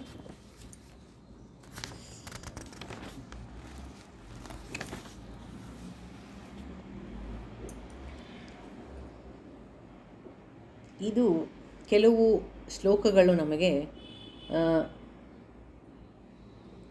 ರಿಪೀಟೆಡ್ಡಾಗಿ ಹೇಳ್ತಾ ಇದ್ದಾರೆ ಅಂತ ಅನ್ನಿಸ್ಬೋದು. ರಿಪೀಟೆಡ್ಡಾಗಿ ಹೇಳ್ತಾ ಇದ್ದಾರೆ, ಅದೇ ಹೇಳಿದ್ರಲ್ಲಪ್ಪ ಹಿಂದೆ, ಅದನ್ನೇ ಮತ್ತೆ ಮತ್ತೆ ಯಾಕೆ ಹೇಳ್ತಾ ಇದ್ದಾರೆ ಅಂತ ಅನ್ನಿಸ್ಬೋದು. ಯಾಕೆ ಅಂದರೆ ಮೊದಲನೇ ಪಾಯಿಂಟಾಗಿ ಇದು ಬ್ರಹ್ಮವಿದ್ಯೆ, ಆತ್ಮವಿದ್ಯೆ, ಮಹಾವಿದ್ಯೆ. ಇದನ್ನು ತಿಳಿಸ್ಬೇಕಾದ್ರೆ ಇದು ಬಹಳ ಸೂಕ್ಷ್ಮವಾದದ್ದು. ಅದು ಬೇರೆ ವಿದ್ಯೆಗಳ ಹಾಗೆ ಬಹಳ ಸುಲಭವಾಗಿ ಕಲಿತಕ್ಕಂತಹ ವಿದ್ಯೆ ಅಲ್ಲ. ಅದನ್ನು ಗೀತೆಯಲ್ಲೂ ನೋಡ್ತೀವಿ ನಾವು. ಕೃಷ್ಣ ಎಷ್ಟೋ ಕಡೆ ಗೀತೆಯಲ್ಲೂ ಬರುತ್ತೆ ನೋಡಿ, ಓಂ ತತ್ಸದಿತಿ ಶ್ರೀಮದ್ ಭಗವದ್ಗೀತಾಸು ಉಪನಿಷತ್ಸು ಬ್ರಹ್ಮವಿದ್ಯೆ ಇದು. ಆದ್ದರಿಂದ ಎಷ್ಟೋ ಕಡೆ ಕೃಷ್ಣನ ಮಾತು ರಿಪೀಟೆಡ್ಡಾಗಿ ಹೇಳ್ತಾ ಇದ್ದಾನೆ ಅಂತ ಅನಿಸುತ್ತೆ ನಮಗೆ ಗೀತೆಯಲ್ಲಿ. ಇಲ್ಲೂ ಆಚಾರ್ಯರು ಅದೇ ಹೇಳ್ತಾರೆ. ಈ ಮುಂದೆ ಮತ್ತೆ ಸಾಧನಾ ಮಾರ್ಗಗಳನ್ನ ಮತ್ತೆ ರಿಪೀಟ್ ಮಾಡ್ತಾರೆ 27ನೇ ಶ್ಲೋಕದಿಂದ. ಯಾಕೆ ರಿಪೀಟೆಡ್ಡಾಗಿ ಹೇಳ್ತಾರೆ ಅಂತ ಅಂದರೆ, ಆ ಗುರುವಿನ ಆಚಾರ್ಯನ ಗೀತಾಚಾರ್ಯನಾದ ಕೃಷ್ಣನೂ ಅಷ್ಟೇ, ಆಚಾರ್ಯ ಶಂಕರರು ಅಷ್ಟೇ, ಶಿಷ್ಯನ ಮೇಲೆ ತೋರಿಸ್ತಕ್ಕಂತಹ ಅಪಾರವಾದಂತಹ ಪ್ರೀತಿ, ಕರುಣೆ ಅಥವಾ ಕನ್ಸರ್ನ್, ಕೇರ್, ಏನು ಬೇಕಾದ್ರೆ ಹೇಳ್ಬೋದು. ಯಾಕೆ ಹಾಗೆ? ಯಾಕೆ ಅಂದರೆ, ಜಗತ್ತಿನಲ್ಲಿ ಜನಗಳು ಬೇರೆ ಬೇರೆ ವಿಷಯಗಳಿಗೆ ತೋರಿಸೋಷ್ಟು ಆಸಕ್ತಿ ಆಧ್ಯಾತ್ಮ ವಿಷಯಗಳಲ್ಲಿ ತೋರಿಸೋಲ್ಲ. ಅದಕ್ಕೆ ಕೃಷ್ಣ ಗೀತೆಯ 7ನೇ ಅಧ್ಯಾಯದಲ್ಲಿ ಹೇಳ್ತಾನೆ, ಮನುಷ್ಯಾಣಾಂ ಸಹಸ್ರೇಶು, ಸಾವಿರಾರು ಮನುಷ್ಯರಲ್ಲಿ ಯಾರೋ ಒಬ್ಬ ಆಧ್ಯಾತ್ಮ ವಿದ್ಯೆ ಕಡೆ ತಿರುಗ್ತಾನೆ ಅಂತ. ಒಬ್ಬ.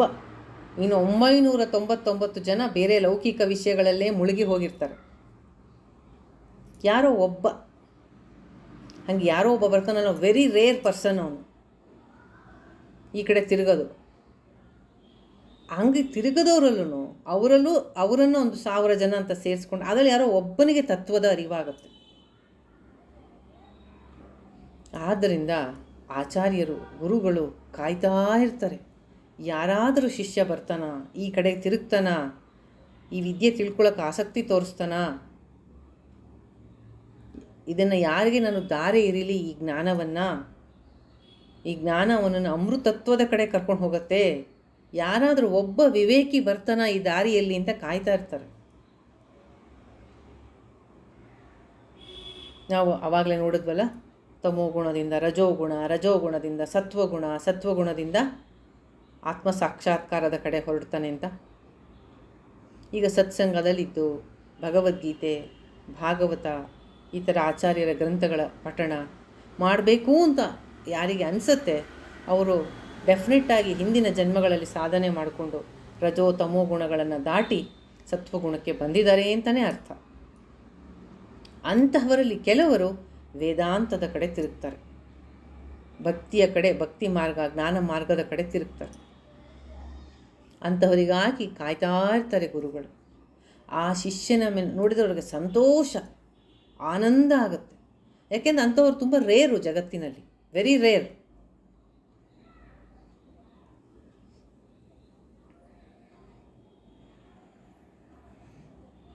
ಅಂತಹ ಶಿಷ್ಯನಿಗಾಗಿ ಅವನ ಮೇಲಿನ ಪ್ರೀತಿಯಿಂದ, ಅವನ ಮನಸ್ಸಿನಲ್ಲಿ ಯಾವುದೇ ಸಂಶಯಗಳು ಇರಬಾರ್ದು, ಅವನ ಮನಸ್ಸಿಗೆ ಸಮಾಧಾನ ಆಗೋ ಹಾಗೆ ಅವನನ್ನು ಸಾಧನೆಯ ದಾರಿಯಲ್ಲಿ ನಡೆಸಬೇಕು ಅನ್ನೋ ಒಂದು ಉದ್ದೇಶದಿಂದ ಕೆಲವು ಇನ್ಸ್ಟ್ರಕ್ಷನ್ನು ರಿಪೀಟೆಡ್ಡಾಗಿ ಹೇಳ್ತಾರೆ ಅಂತ ಅನಿಸುತ್ತೆ. ಆದರೆ ಏನೂ ಲಾಸ್ ಇಲ್ಲ. ಭಗವದ್ಗೀತೆ ಆಗಲಿ, ಭಾಗವತ ಆಗಲಿ, ಈ ಥರ ಗ್ರಂಥಗಳನ್ನ ಎಷ್ಟು ರಿಪೀಟೆಡ್ ಟೈಮ್ ನಾವು ಕೇಳಿದ್ರೆ, ಅದೆಷ್ಟು ಸತಿ ಕೇಳಿದ್ರೂ ನಮಗೆ ಅದನ್ನು ಶ್ರವಣ ಮಾಡಿದಷ್ಟು ಅದು ಹೆಚ್ಚಾಗಿ ಮನನ ಆಗಬೇಕು.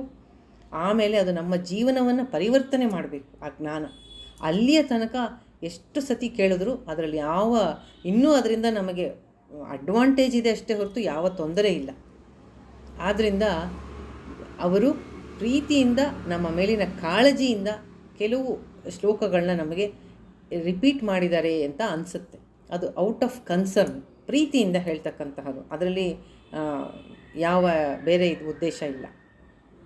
ಹೇಗೆ ತಂದೆ ತಾಯಿ ಮಕ್ಕಳು ಪರೀಕ್ಷೆಗೆ ಹೋಗ್ತಾ ಇರ್ತಾರೆ, ಅಥವಾ ಯಾವುದೋ ಫಾರಿನ್ ಕಂಟ್ರಿಗೆ ಹೋಗ್ತಾ ಇರ್ತಾರೆ, ಆಗ ಎಷ್ಟು ಸತಿ ಕೇಳ್ತಾರೆ ಮಕ್ಕಳಿಗೆ ಪರೀಕ್ಷೆಗೆ ಹೋಗೋ ಮುಂದೆ, ಹಾಲ್ ಟಿಕೆಟ್ ಇಟ್ಕೊಂಡ್ಯಾ, ಪೆನ್ ಇಟ್ಕೊಂಡ್ಯಾ, ಸರಿಯಾಗಿ ಬರೀ ನೋಡಿಕೊಂಡು ಹೇಳಿರ್ತಾರೆ, ಮತ್ತೆ ಮತ್ತೆ ಅದೇ ರಿಪೀಟ್ ಮಾಡ್ತಾರೆ.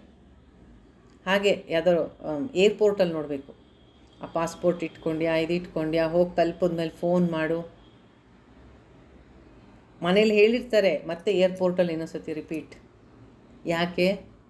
ಒಂಥರ ಪ್ರೀತಿ, ಕಾಳಜಿ ಅದು. ಅದೇ ಥರ ಕೃಷ್ಣನೂ ಗೀತೆಯಲ್ಲಿ ಎಷ್ಟೋ ಶ್ಲೋಕಗಳು ನಮಗೆ ಹಂಗೆ ಅನಿಸುತ್ತೆ. ಹಾಗೆ ಇಲ್ಲಿ ಆಚಾರ್ಯರು ಮುಂದಿನ 27ನೇ ಶ್ಲೋಕದಲ್ಲಿ ಸಾಧನೆಯ ಮಾರ್ಗವನ್ನು ಮತ್ತೆ ಹೇಳ್ತಾರೆ. 23ನೇ ಶ್ಲೋಕದಲ್ಲಿ ಆತ್ಮಜ್ಞಾನದ ವಿಚಾರವಾಗಿ ಹೇಳಿ, ಇಡೀ ಜಗತ್ತು ಅನ್ನೋದು ಕನಸಿನ ಹಾಗೆ, ಅದನ್ನು ಸರಿಯಾಗಿ ವಿಚಾರ ಮಾಡು, ಬ್ರಹ್ಮ ಒಂದೇ ಎಲ್ಲ ಕಡೆ ಇರ್ತಕ್ಕಂತಹ ವಸ್ತು, ಎಲ್ಲರಲ್ಲೂ ಇರ್ತಕ್ಕಂತಹದ್ದು ಆ ಪರಮಾತ್ಮ ಒಬ್ಬನೇ. ಆದ್ದರಿಂದ ನನ್ನ ಮಾತನ್ನು ಸರಿಯಾಗಿ ಅರ್ಥ ಮಾಡ್ಕೊ. ಎಲ್ಲ ಕಡೆ ವ್ಯಾಪ್ತನಾಗಿರ್ತಾನೆ ವಿಷ್ಣು, ಒಳ ಹೊರಗೂ ಇದ್ದಾನೆ. ನಿನ್ನಲ್ಲೂ ಅವನೇ ಇರೋದು, ನನ್ನಲ್ಲೂ ಅವನೇ ಇರೋದು. ಆದ್ದರಿಂದ ನಾನು ಬೇರೆ, ನೀನು ಬೇರೆ, ಅವನು ಬೇರೆ, ಅದು ಬೇರೆ ಅನ್ನೋ ಭೇದ ಜ್ಞಾನ ಬಿಟ್ಬಿಟ್ಟು ಇವನು ಮಿತ್ರ, ಇವನು ಶತ್ರು, ಇವನು ಪುತ್ರ, ಇವನು ಬಂಧು ಅನ್ನೋ ಭೇದ ಮಾಡಬೇಡ. ಭವ ಸಮಚಿತ್ತ ಭವ ಸಮಚಿತ್ತ, ಮನಸ್ಸನ್ನು ಸಮವಾಗಿ, ಚಿತ್ತ ಅಂದರೆ ಮನಸ್ಸು, ಅದನ್ನು ಸಮಾಧಾನವಾಗಿ ಇಟ್ಕೊಂಡು ಯಾವಾಗ ಮನಸ್ಸು ಶಾಂತವಾಗಿ ಸಮಾಧಾನವಾಗಿ ಇರುತ್ತೆ ಅಲ್ಲಿ ನಿನಗೆ ಆತ್ಮ ಸಾಕ್ಷಾತ್ಕಾರ ಆಗತ್ತೆ, ಹೈಯೆಸ್ಟು ಪರಮಾತ್ಮ ತತ್ವದ ಅರಿವಾಗತ್ತೆ. ನನ್ನ ಮಾತು ನೀನು ನಂಬಬೇಕಾಗಿಲ್ಲ, ನಿನ್ನ ಅನುಭವಕ್ಕೆ ಅದು ಬರುತ್ತೆ ಅಂತ ಹೇಳಿದರು ಹಿಂದಿನ ಶ್ಲೋಕಗಳಲ್ಲಿ. ಆದ್ದರಿಂದ ನಾನು ಬೇರೆ ನೀನು ಬೇರೆ ಆದಾಗ ತಾನೇ ಕಾಮ ಕ್ರೋಧ ಎಲ್ಲ ಬರೋದು, ಎಲ್ಲವೂ ಒಂದೇ ಅಂತ ಆಗಿದೆ ಅಂತ ಇಷ್ಟು ಹೇಳಿ ಈಗ 27ನೇ ಶ್ಲೋಕದಲ್ಲಿ ಮತ್ತೆ ಸಾಧನೆಯ ಈ ರೀತಿಯಾದಂತಹ ಮನಸ್ಸನ್ನು ಸಮವಾಗಿ ಇಟ್ಕೊಂಡು ಆ ಹೈಯೆಸ್ಟ್ ನಾಲೆಡ್ಜ್ ಅಥವಾ ಪರಮ ತತ್ವವನ್ನು ತಿಳಿಬೇಕಾದಾಗ ಮಾಡಬೇಕಾದಂತಹ ಸಾಧನೆ ಏನು ಅನ್ನೋದನ್ನು 27ನೇ ಶ್ಲೋಕದಲ್ಲಿ ಆಚಾರ್ಯರು ತಿಳಿಸ್ತಾ ಇದ್ದಾರೆ. ಇನ್ನೂ ಒಂದು 4-5 ಶ್ಲೋಕ ಇದೆ, ಮುಂದಿನ ವಾರದಲ್ಲಿ ಇದು ಮುಗಿಯುತ್ತೆ. ಬಟ್ ಇವತ್ತು ಶ್ಲೋಕವನ್ನು ಓದ್ತೀನಿ. ಗೇಯಂ ಗೀತಾ ನಾಮ ಸಹಸ್ರಂ ಧ್ಯೇಯಂ ಶ್ರೀಪತಿರೂಪಮಜಸ್ರಂ ನೇಯಂ ಸಜ್ಜನ ಸಂಗೇ ಚಿತ್ತಂ ದೇಯಂ ದೀನಜನಾಯ ಚ ವಿತ್ತಂ ಭಜ ಗೋವಿಂದಂ ಗೋವಿಂದಂ ಭಜ ಮೂಢಮತೆ. ಗೇಯಂ ಗೀತಾ ನಾಮ ಸಹಸ್ರಂ ಧ್ಯೇಯಂ ಶ್ರೀಪತಿರೂಪಮಜಸ್ರಂ ನೇಯಂ ಸಜ್ಜನ ಸಂಗೇ ಚಿತ್ತಂ ದೇಯಂ ದೀನಜನಾಯ ಚ ವಿತ್ತಂ.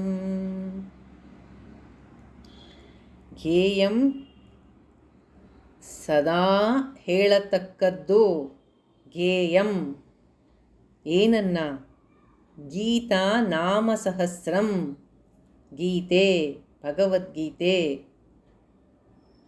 ಪರಮಾತ್ಮ ನುಡಿದಂತಹ ಏಕೈಕ ಗ್ರಂಥ. ಮಿಕ್ಕಿದೆಲ್ಲ ವ್ಯಾಸರ ರಚನೆ, ವಾಲ್ಮೀಕಿಗಳ ರಚನೆ, ಪರಮಾತ್ಮನ ಮುಖಾರವಿಂದದಿಂದ ಬಂದಂತಹ ಗೀತೆ. ಕೇಯಂ ಗೀತಾ ಸದಾ ಹೇಳತಕ್ಕದ್ದು ಗೀತೆ. ನಾಮ ಸಹಸ್ರಂ ವಿಷ್ಣು ಸಹಸ್ರನಾಮ, ವಿಶ್ವಂ ವಿಷ್ಣುರ್ವಷಟ್ಕಾರೋ ಅದು ಸಹಸ್ರನಾಮ. ಧ್ಯೇಯಂ ಶ್ರೀಪತಿ ರೂಪಮಜಸ್ರಂ, ಶ್ರೀಪತಿ ಲಕ್ಷ್ಮಿಯ ಪತಿಯ ರೂಪವನ್ನು ಅಜಸ್ರಂ ಯಾವಾಗಲೂ ಧ್ಯಾನ ಮಾಡತಕ್ಕದ್ದು. ನೇಯಂ ಸಜ್ಜನ ಸಂಗೇ ಚಿತ್ತಂ, ನೇಯಂ ಅಂದರೆ ಇಡಬೇಕು, ಎಲ್ಲಿ? ಚಿತ್ತ ಅಂದರೆ ಮನಸ್ಸನ್ನು, ಸಜ್ಜನರ ಸಂಘದಲ್ಲಿ. ಏನೇನು ಸಾಧನೆಯ ಮಾರ್ಗ? ಸದಾ ಹೇಳಬೇಕು. ಏನನ್ನು? ಭಗವದ್ಗೀತೆಯನ್ನು, ವಿಷ್ಣು ಸಹಸ್ರನಾಮವನ್ನು. ಸಜ್ಜನರ ಸಂಘದಲ್ಲಿ ಮನಸ್ಸನ್ನು ಇಡು. ಶ್ರೀಪತಿಯ ರೂಪವನ್ನು ಸದಾ ಧ್ಯಾನ ಮಾಡು. ಶ್ರೀಪತಿ ಅಂದರೆ ವಿಷ್ಣು, ಲಕ್ಷ್ಮಿಯ ಪತಿ. ಅವನ ಲಕ್ಷ್ಮಿಗೆ ಪ್ರಿಯನಾದವನು ಶ್ರೀಕೃಷ್ಣ, ನಾರಾಯಣ, ರಾಮಚಂದ್ರ, ಯಾವುದಾದರೂ ರೂಪವನ್ನು ಧ್ಯಾನ ಮಾಡು. ದೇಯಂ ದೀನ ಜನಾಯ ಚ ವಿತ್ತಂ, ದೀನರಿಗೆ, ಬಡವರಿಗೆ ನಿನ್ನ ಹತ್ತಿರ ಏನು ಇದೆ ಅದರಲ್ಲಿ ಸ್ವಲ್ಪ ಅವರಿಗೂ ಕೊಡು. ದೇಯಂ ದೀನ ಜನಾಯ ಚ ವಿತ್ತಂ, ದೇಯಂ ಕೊಡತಕ್ಕದ್ದು, ಕೊಡಲೇಬೇಕು. ವಿತ್ತಂ ದ್ರವ್ಯ ಅಂದರೆ ಏನಾದರೂ ಆಗ್ಬೋದು, ಹಣ ಆಗ್ಬೋದು, ದವಸ ಧಾನ್ಯಗಳಾಗ್ಬೋದು, ಬಡಬಗ್ಗರಿಗೆ ದಾನವನ್ನು ಮಾಡು. ಯಾಕೆ ಮಾಡಬೇಕು? ಏನು ಓದಿದ್ವಿ ಹಿಂದಿನ ಶ್ಲೋಕದಲ್ಲಿ? ಕರ್ಮಯೋಗದ ಮೂಲಕ ಚಿತ್ತ ಶುದ್ಧಿ ಆಗಬೇಕು. ಪುಣ್ಯ ವಿವರ್ಜಿತ ಪಂಥಂ. ಪುಣ್ಯ ಎಲ್ಲ ಹೊಟ್ಟೋಗಿದೆ, ಜ್ಞಾನ ಮಾರ್ಗದಲ್ಲಿ ನಡೀತಾ ಇದ್ದಾನೆ. ನನ್ನ ಚಿತ್ತ ಶುದ್ಧಿಗಾಗಿ ಕರ್ಮವನ್ನು ನಾನು ಮಾಡಬೇಕು. ನಾನು ಮಾಡ್ತಕ್ಕಂತಹ ಕರ್ಮ ಪರಮಾತ್ಮನಿಗೆ ಪ್ರೀತಿ ಆಯ್ತಾ ಅನ್ನೋದಷ್ಟೇ. ನನ್ನ ಚಿತ್ತ ಶುದ್ಧಿ ಆಗಬೇಕಾಗಿದೆ. ನನ್ನ ಚಿತ್ತ ಶುದ್ಧಿ ಯಾಕೆ ಆಗಬೇಕಾಗಿದೆ? ನನಗೆ ಆತ್ಮಜ್ಞಾನ ಬೇಕಾಗಿದೆ. ನಾನು ಮೋಕ್ಷಕ್ಕೆ ಅರ್ಹನಾಗಬೇಕಾಗಿದೆ. ಅದಕ್ಕೆ ಮನಸ್ಸು ಶುದ್ಧವಾಗಿಲ್ಲದೆ ಜ್ಞಾನ ಸಾಧ್ಯ ಇಲ್ಲ. ಆದ್ದರಿಂದ ಆಚಾರ್ಯರು ಸಾಧನೆಯ ಮಾರ್ಗವನ್ನು ಎಷ್ಟು ತುಂಬ ಸುಂದರವಾಗಿ ಹೇಳ್ತಾ ಇದ್ದಾರೆ. ಗೇಯಂ ಗೀತ ನಾಮ ಸಹಸ್ರಂ ಧ್ಯೇಯಂ ಶ್ರೀಪತಿ ರೂಪಮಜಸ್ರಂ ಜ್ಞೇಯಂ ಸಜ್ಜನ ಸಂಗೇ ಚಿತ್ತಂ ಧ್ಯೇಯಂ ದೀನ ಜನಾಯ ಚ ವಿತ್ತಂ. ಇದು ಸಾಧನೆಯ ಮಾರ್ಗ. ಹೀಗೆ ಮಾಡಿದೆ ಆದರೆ ಮೋಕ್ಷ ಶತಸಿದ್ಧ.